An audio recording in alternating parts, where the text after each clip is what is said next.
Hi, I'm Alister Benn and you're watching Expressive Photography. Well, it's been quite an incredible week. On Tuesday, Kristin and I got married. A very little quiet, COVID-friendly ceremony with just our very good friends Tim Parkin and Charlotte Parkin, who run On Landscape magazine.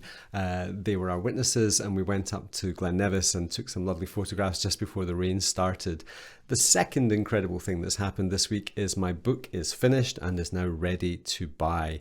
The Colour of Meaning has been a really pleasurable book for me to write. It follows on totally from Luminosity and Contrast, builds on those concepts of emotional engagement.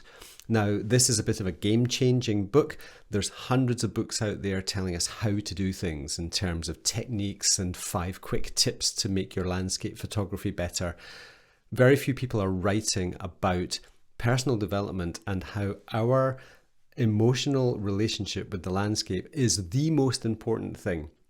Techniques help you to articulate perhaps, but without emotional connection and a desire to articulate that emotional connection, we don't really know what our photographs are about. And this is what I address in The Colour of Meaning. There's 163 pages in a digital download. It's filled with some of my most favourite photographs from all around the world, particularly in the Gobi. And also it is introducing some really fresh and new concepts. Things like the emotional spectrum and the emotional fingerprint, both of which are clear and detailed examinations of how our personalities can be identified and how they can relate to the landscape, how we can find our emotional resonance in the landscape, and then to articulate that to other people. So it is something of a game-changing principle.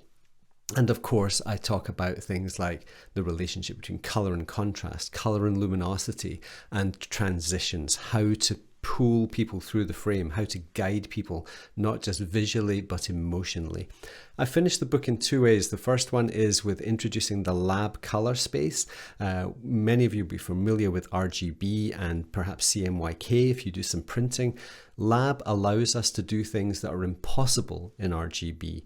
And I am really excited to introduce the lab color space to you. And that's something I will be bringing future learning material on very, very shortly. Finally, there's a whole section written by Ted Gore. When I was learning colour theory 5, 6, 7 years ago, Ted's article was the foundation course that I studied.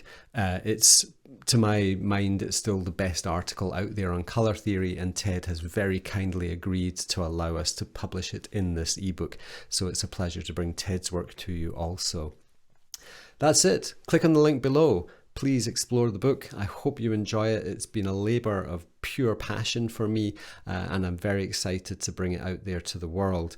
On Wednesday on the Vision and Light series, I will be talking with Ben Horn, an incredible guy, a beautiful human being who's out there in the wilderness shooting with a 10x8 film camera. We had an excellent conversation last week, and then regular vlogs will be back next Sunday. So married life continues to be wonderful and harmonious. I'm going to get these recordings up to Kristin, and she can make this video for you now to watch. Thank you very much. I hope you enjoy the book, and we'll see you during the week. Thanks everyone. Bye for now.